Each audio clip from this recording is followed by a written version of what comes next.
시편 97편 1절부터 12절 말씀까지입니다.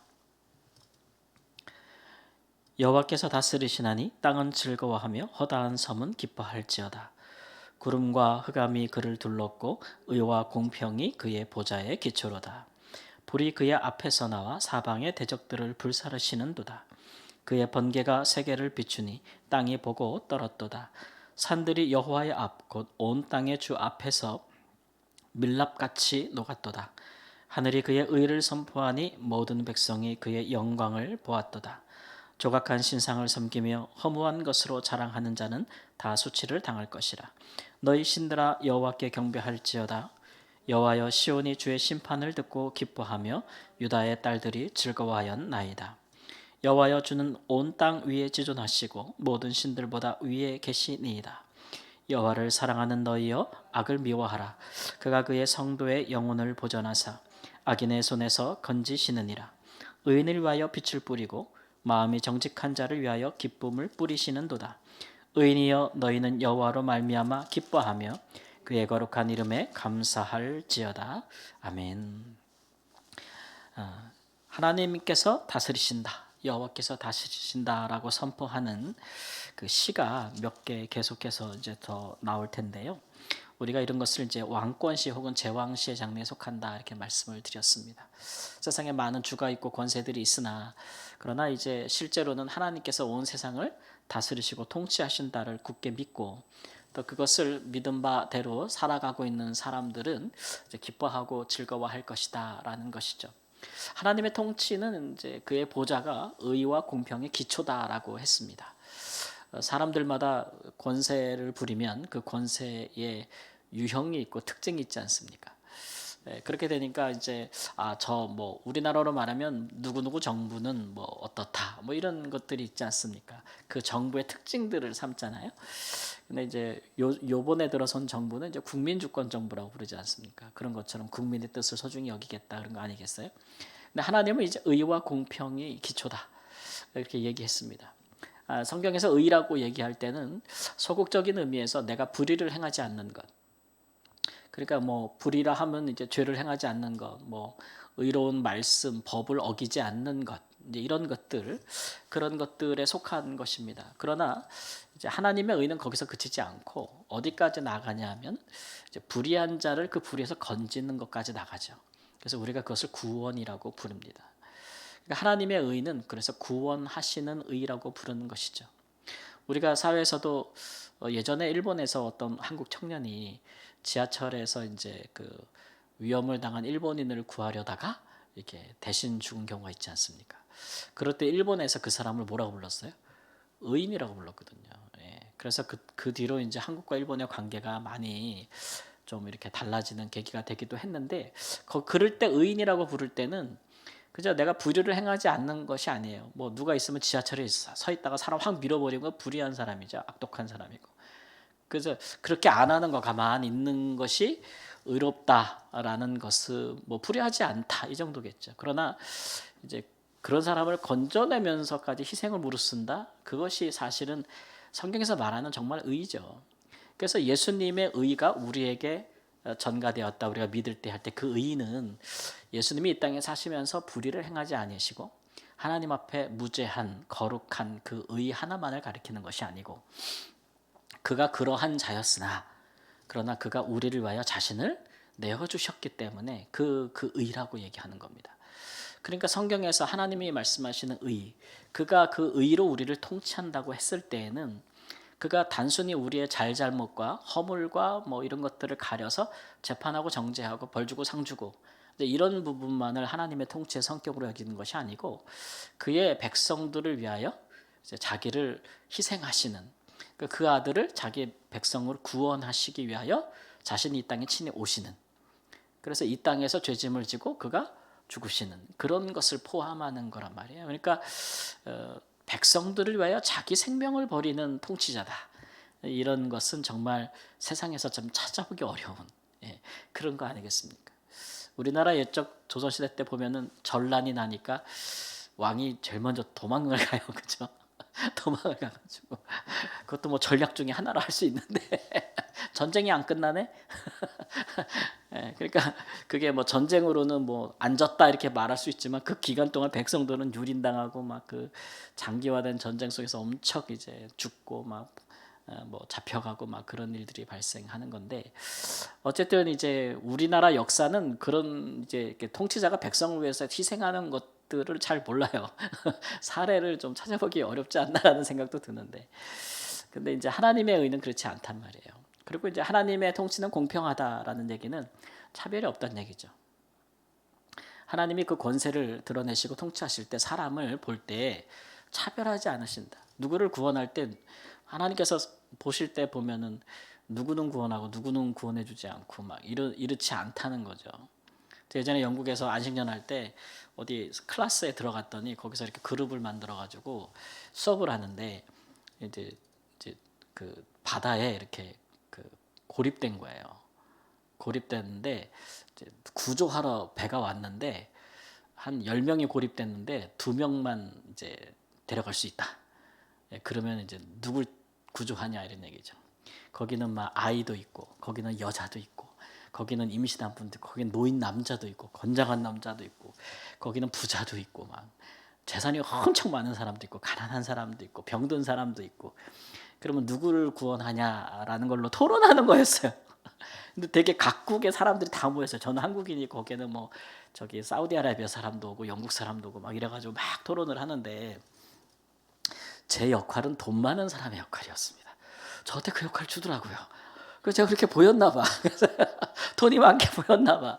나보고 부자 역할을 하래. 그래서 난 부자 역할을 했어. 그래서 이제 내가 살아야 되는 이유에 대해서 이제 설득을 하는 겁니다. 야, 내가 살아서 나가면 니네 다 구하러 올게. 제가 그러면서 그리고 혹시라도 그게 때가 놓쳐도 내가 니네 가족들 다 먹여 살려줄게. 막 그렇게 해서 제가 설득을 합니다. 나 돈 많아. 니네 가족들, 니네 자식들 내가 다 돌봐줄게. 걱정하지 마. 막 이렇게 막 설득하는데 제가 그 2명 안에 들었어요 나중에. 예, 2명 안에 들었다니까 나도 너무 놀랬어. 야 어떻게 아니 거기 여자도 있고 아이도 있고 막 그런데 어떻게 사람들이 네가 가라고 어떻게 나한테 그럴 수가 있지? 그랬더니 사람들의 사고가 그런 거죠. 그죠? 돈이 돈이 돈이 많아야 되는 거야 돈이. 예, 그런 사람이 살아야 된다고 생각하나 봐요. 예, 그런 거 보면서 참 세상은 참 차별이 많다 그런 생각이 들었어요. 근데 이제 하나님이 우리를 구원하실 때는 그런 거 차별이 없으세요. 가난한 자, 병든 자, 뭐 남녀노소 가릴 거 없이 우리가 사는 세상에서 신분이 높으나 낮으나 다 복음을 듣고 하나님을 믿는 자들을 위하여 그는 돌아가셨고 그는 구원하셨고 그는 영원한 영생을 주심에 있어서도 차별이 없다. 그 차별 없는 복음에 대해서 제가 지난주에 얼마 설명을 많이 했잖아요. 이 복음 때문에 이 복음이 불과 1, 2세기 만에 로마를 점령했다고. 차별이 없는 복음이기 때문에. 그죠? 차별이 없는 복음. 세상에 차별이 없습니까? 차별이 다 많습니다. 근데 하나님의 통치는 이제 그렇지 않다는 거죠. 그래서 하나님께서 이런 통치를 행하실 때 무득불 하나님의 통치와 대적이 되는 사람들, 그러니까 의롭지 못한 사람, 불의한 사람들이나 남을 구원하지 않고 남을 죽이는 사람들이나 뭐 이런 사람들, 그 다음에 차별하는 것들, 이런 것들과 하나님은 싸우신다는 건데 우리 하나님이 강하시니까 그런 사람들은 마치 불 앞에 무슨 촛농 녹듯이 밀랍 녹듯이 녹을 것이다 이런 말을 얘기하기도 하고 또 하나님께서 대적을 불사르실 것이다. 그러니까 티끌같이 다 불에 타오를 것이다. 막 이런 얘기도 하죠. 결국은 이제 의와 공평으로 통치하시는 하나님이 아니라 다른 것들을 믿고 섬기는 것들은 다 우상이다라고 지금 이야기하고 있습니다. 그렇죠? 우상. 그런 것들은 이제 허무한 것들이다 이렇게 얘기를 하잖아요. 네, 7절 말씀에. 예, 그런 것들은 섬기고 믿어도 그것들이 우리에게 하나도 의도, 공평도, 영생도, 구원도 하나도 가져다 주지 못하는 것에 불과하다 이렇게 말씀하고 있고 그런 것들은 다 수치를 당할 것이다. 예, 로마서 1장의 말씀에 보면 부끄러운 욕심에 떨어질 것이다. 예, 모든 피조물들이 조물주, 창조주 하나님을 경배하지 않고 그의 통치를 받지 아니하고 다른 피조물을 섬긴다면 하나님의 창조 질서를 거꾸로 쓰는 거기 때문에 그들의 마음에 원하는 정욕대로 행하게 될 것이고 부끄러운 욕심에 떨어지게 될 것이다. 이게 수치를 당하게 될 것이다 라고 하는 말씀이죠. 예, 그래서 복음을 듣고 기독교가 많이 복음이 많이 전파된 사회나 이제 그렇지 않은 사회나 어쨌든 이 성경에 하나님의 통치에 준하는 임이 아니라 우상이 팽배한 사회나 나라들은 망할 수밖에 없습니다. 그런 질서들은 종말을 구할 수밖에 없다. 라는 것들을 성경에서 이제 가르쳐 주고 있는 것이죠. 그런데 복음이 전혀 전파되지 않은 사회와 복음이 전파된 곳 중에서 하나님이 보실 때에 더 우상 숭배가 만연할 때 하나님께서 더 정말 심판하실 재판하실 곳은 어디겠습니까? 네? 복음이 전파된 곳일까요? 복음이 전파되지 않은 곳일까요? 전파된 곳입니다. 듣지 못한 자들에게는 하나님이 그 사도 바울도 복음을 전할 때 그랬잖아요. 몰랐을 때는 모르지만 우리 보통 제도 법정에서 그렇지 않습니까? 그 뭐라 그래요? 고범죄라 그러나요? 모르고 지은 죄하고 알고 고의적으로 지은 죄는 질적으로 다릅니다. 그러니까 복음이 전파돼서 하나님의 말씀이 만연하게 전파된 곳에서 있는 사람들 속에서 그리스도인들이 이런 하나님의 통치에 대한 제 역할을 하지 못해서 그 사회가 우상으로 가득하게 된다면 그곳에 임할 심판은 복음을 전혀 듣지 못해서 그저 자기들의 죄악과 욕심대로 살아가고 있는 사회보다 훨씬 강할 것이다 라는 것들을 우리가 보거든요. 그러니까 사실상 세상의 질서는 그래요. 축복도 예루살렘부터 시작되는 것이고 심판도 예루살렘으로부터 시작하는 것이에요. 하나님 보실 때 그만큼 하나님의 백성들이 그런 일의 기준점이 되는 겁니다. 이런 것들을 우리가 좀 생각을 하고 살아야겠죠. 그래서 예수님께서도 우리가 가장 먼저 구하라 이런 얘기는 우리 보고 기도할 때 이거 먼저 기도해 이런 얘기인데 그 얘기는 항상 여기에 먼저 신경 쓰고 살아라 이런 얘기인데 그게 마태복음 6장 33절에 보면 하나님 나라와 그 의라 그랬어요. 신앙이 사유화되고 개인화되면은 사람들이 의를 추구하지 않습니다. 의는 굉장히 공적 개념이라서 나를 넘어서서 이웃과 사회를 생각하는 개념이잖아. 의라는 게. 그러니까 예수님은 하나님 나라와 의를 구하라고 했는데 천국이 임하면 의가 가장 먼저 회복이 되고 의가 세워지는 건데 그 시대를 살아가는 그리스도인들이 이런 사회에서 이루어져야 할 이웃에게 베풀어져야 할 의와 선 뭐 이런 것들 공평 차별이 없음 이런 것들에 관심이 없는 거예요. 관심이 없고 그리스도인들이 어디에 관심을 갖냐면 뭐 돈이라든지 교회 다녀서 부자가 된다든지 잘 된다든지 이런 식에만 관심을 갖는 거예요. 평안할 것이든 근심이 없든 재앙이 없든 그런 거만 관심을 갖는 거예요. 굉장히 소극적인 거고 굉장히 개인적 사적 영역으로 신앙을 축소시키는 거예요. 천국은 여러분 공동체 개념이 아닙니까? 그러니까 우리 시대 사회가 교회가 그리스도인들이 어떤 것을 지향하는 신앙을 가지고 살아가느냐가 우리 시대를 결정하는 겁니다. 정말 우리는 하나님 나라와 그가 다스리시는 의와 공평을 추구하는 그리스도인과 교회인가 이 시대에 우리가 그렇지 않은가를 엄밀히 판단해 봐야 돼요. 우리가 지금 어디로 가고 있는지. 하나님은 의와 공평이 그의 통치의 기초다라고 얘기했는데 우리 사회들 보면은 진짜 그냥 이단과 사위가 득세해서 그냥 온갖 정치권에 손을 대고 권력을 만드니 안 만드니 정권을 창출하느니 안 창출하느니 이런 민낯들이 그동안 감춰왔던 민낯들이 다 드러나고 있지 않습니까? 그러니까 우리나라가 이게 어디에 지금 기초해서 나라가 세워져 왔던가를 정말 두려운 마음으로 지켜보고 두려워해야 되는 그런 상황이라고 생각을 해요. 그런 것들이 우리가 어디까지 너무 많이 내어준 것이 아닌가.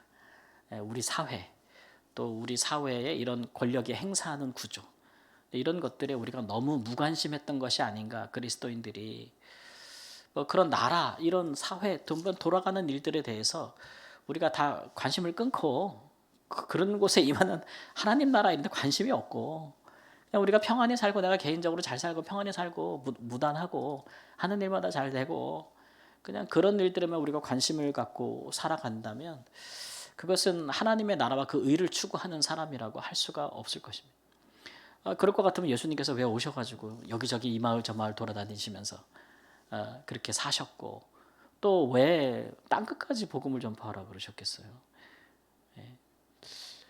그래서 그런 부분들을 성경이 우리에게 가르쳐주는 믿음과 신앙이 무엇인지에 대해서 우리가 성경적인 신앙을 가져야 되지, 기본적으로 우리 안에 있는 종교심과 사욕에 대한 욕구로서의 종교적인 어떤 그런 그런 감정을 가지고 이해를 가지고 신앙생활을 하면 우리가 하나님의 그 마음에 이룰 수가 없다라는 것들을 다시 한번 생각해 보는 것입니다. 그래서 우리가 진정으로 하나님의 백성들이 진짜 기뻐하고 즐거워할 것은 우리가 사는 이 세상에 하나님의 나라나 그의 의와 통치가 이루어진다는 것을 볼 때, 그것에 하나님의 백성들의 최우선순위가 있고 기도에 삶의 최우선순위가 있을 때, 그런 것들이 임하게 되는 것이죠. 하나님의 나라는 그런 하나님의 사람들이 있을 때 그들을 통해서 나타나고 역사했다는 겁니다. 오늘날 많은 사람들의 주목을 받는 많은 지도자들이 이런 일들에 관심이 없고, 정말 뒤집어 보니까 겉으로는 그런 것 같은데 다 뒤집어 보니까 다 엉뚱하고 다 다른 우상들을 섬기고 다른 우상에 매몰돼서 마음을 다 뺏기고 탐욕에 쩔어서 살고 있었다라는 것이 드러나고 있다면, 우리의 삶에 우리 사회에 뿌리가 지금 어떻게 돼가고 있는지를 한번 돌아봐야 된다라는 생각을 드립니다. 하나님은 그런 우상들과 싸우시는데, 하나님이 만일 우리가 우상들로 만연한 사회가 된다면 하나님은 우리랑 싸우시지 않겠어요? 그 앞에 살아날 자가 누가 있겠습니까? 그런 일들을 간하여서 우리 삶의 모든 우상들을 우리가 좀 척결하고 하나님의 나라를 구하면서 우선적으로 살 수 있는 신앙들이 회복될 수 있기를 우리 주 예수님의 이름으로 축원합니다. 아멘.